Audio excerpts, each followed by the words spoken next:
Hémicycle, la chronique politique du Grand Journal avec tous les lundis Alexis Lacroix. Bonjour Alexis. Bonjour Steve, comment ça va? Ça va bien et vous? Bah écoutez, quand je vous retrouve en chair et en os, ça va très bien. Je suis ravi d'apprendre, vous êtes le directeur de la rédaction d'actualité juive. Alexis, c'est la dernière interview de Xavier Bertrand dans les colonnes de Ouest France qui a retenu votre attention. Le président de la région des Hauts-de-France se dit candidat pour la présidentielle de 2027, se positionnant comme un rempart contre l'extrême droite.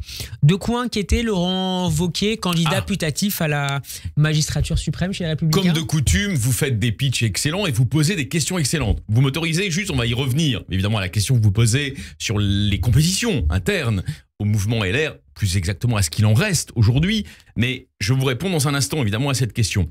Entretien donc avec Stéphane Vernet dans les colonnes de Ouest France, et les longs entretiens politiques, vous voyez, qui vont au fond des choses. Qui sont intéressants à ce titre parce que c'est pas simplement les petites phrases. Bon, là c'est une analyse de fond prolongée. Donc ensuite, chez nos confrères de BFM TV, hier après-midi, il a dit les mêmes choses en réalité, mais dans un cadre télévisuel. Et ça commence par un long réquisitoire contre la mandature d'Emmanuel Macron et les premières semaines de Gabriel Attal. Voilà, c'est pour ça que ça va me permettre de vous répondre, mais dans un deuxième temps à cette question sur Laurent Wauquiez et les autres potentiels candidats dans la famille de la droite républicaine. Alors, première chose, effectivement, c'est le bilan, en quelque sorte. Il fait un bilan, on va dire ultra critique, des 2 premières années de mandature macronienne. Un petit peu plus comment dire, un petit peu moins, pardon, que 2 ans et un petit peu plus qu'1 an et demi. Effectivement, que constate-t-il? Je résume à très grands traits. Une impuissance politique découlant d'une volonté originaire du président, selon lui, de ne pas tenir compte du résultat des législatives. On les avait évidemment largement commentées, législatives de juin 2022, qui, contrairement à ce qui arrive souvent, n'ont pas confirmé le choix des Français en faveur du président réélu, mais l'ont plutôt conduit à composer avec une majorité dite relative, c'est-à-dire en clair, une absence de majorité absolue pour conduire la politique qu'il s'était engagé à conduire. Ce qui amène Xavier Bertrand à considérer, et je le cite, le volontarisme de Gabriel Attal, pour les dernières semaines en tout cas, n'est rien sans majorité absolue à l'Assemblée nationale. Alors ce qui est intéressant, parce que comme je suis et comme nous suivons tous les deux d'assez près la sémantique politique, il reprend au fond des morceaux de discours qui ont été prononcés par un certain nombre d'alliés à distance, on va dire, de la majorité présidentielle actuelle. Je pense notamment à l'ancien Premier ministre Manuel Valls. Il y a 2 semaines, il a fait 2-3 interventions, notamment sur LCI, très marquantes. Au fond, qu'est-ce qu'ils disent? Et Xavier Bertrand, de ce point de vue-là, s'inscrit dans le sillage de Manuel Valls, de ce point de vue-là. Ils disent, Gabriel Attal, c'est bien, c'est un homme qui a un cap clair, qui a du volontarisme, c'est le mot qu'emploie Bertrand avec nos confrères de Ouest France.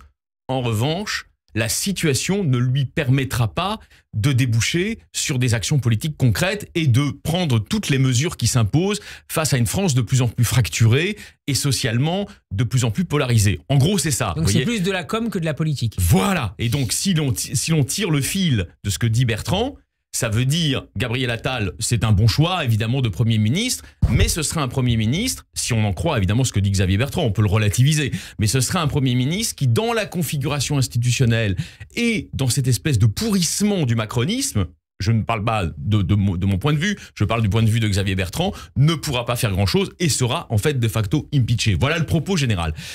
Et donc après, on peut le décliner. On peut le décliner. Il y a une colère qu'analyse Xavier Bertrand avec son intervieweur de Ouest France. Et cette colère, en quelque sorte, qui ne trouve pas de véritable réponse au-delà, évidemment, des effets d'annonces communicationnelles et théâtrocratiques de ce nouveau gouvernement. D'ailleurs, c'est un feuilleton, il n'est pas terminé, il va y avoir de nouveaux entrants, peut-être des sortants ou des sortantes. Dans cette interview sur la taxe, la fameuse taxe lapin sur les... Alors, on y vient, si vous voulez. Et donc, oui, il revient sur beaucoup de choses. Voilà. Mais au-delà de cela, cette colère immense qui balaie le pays, même si elle est un petit peu sourde et si elle est parfois un peu désespérée, donc elle ne... Comment dire, elle n'embraye pas directement sur des actions d'ampleur. Il y a aussi du désespoir et donc du renoncement dans cette colère. Il y a de l'amertume, si vous voulez. Cette colère ne sera pas répondue. Il n'y aura pas de réponse à cette colère, selon Bertrand, sous la mandature Attal. Alors, on peut dire que c'est une vision extrêmement pessimiste, oui, mais c'est aussi une vision politique. C'est-à-dire que si on lit Xavier Bertrand, on voit qu'effectivement, le cœur de cible de son discours actuel, plus encore que les lecteurs de droite moyens, si vous voulez. Ce sont ces classes moyennes habitant dans les régions. Ça tombe bien, il est le président d'une grande région qui certes est proche de Paris en TGV, mais qui est quand même éloigné, j'allais dire mentalement, de Paris, qui est la région Hauts-de-France, donc qui regroupe tous les départements dits du Nord, de la Picardie, de l'Artois, etc. Est-ce qu'on peut dire qu'il incarne classiquement la droite sociale ? C'est évident, il incarne classiquement la droite sociale et il peut, à juste raison, se considérer comme une sorte d'héritier de la grande époque chiracienne, disons 95-2022. Tout ça est absolument vrai. Et d'ailleurs, il y a d'autres personnes qui peuvent potentiellement incarner cette filiation-là. Et donc, effectivement, son discours sur les classes moyennes, sur leur relégation, j'allais dire forcée, en dépit du volontarisme de Gabriel Attal, peut porter de ce point de vue-là. Vous voyez, quand il dit la hausse des taxes a fait flamber la facture d'électricité de 10% dès maintenant et la réduction d'impôts promise représente 100 € par an pour une famille. 100 € par an pour une famille, entre nous, c'est pas énorme. Hein, pour qui gère un budget, on s'en rend compte tout de suite. Alors que la hausse des tarifs de l'électricité, elle coûtera 500 € par an. Et il ajoute, alors là, si vous voulez, il enfonce le clou. Hein, sur le mode, non seulement ils sont impuissants, mais ils sont déconnectés. En gros, c'est le message qu'il fait passer. L'augmentation de 10% sur l'électricité, c'est le premier impôt Attal. Alors suit ensuite, effectivement, votre taxe lapin. Et là, il dégaine à nouveau des arguments, on va dire, d'ordre économique et sociaux qui sont assez dirimants pour la Macronie, enfin pour ce qu'il en reste. Et donc, je vous propose à ce stade de faire une interprétation politique de cet entretien. On peut dire deux choses. La première chose, c'est global, indépendamment de Xavier Bertrand, de sa compétition à l'intérieur de la famille LR.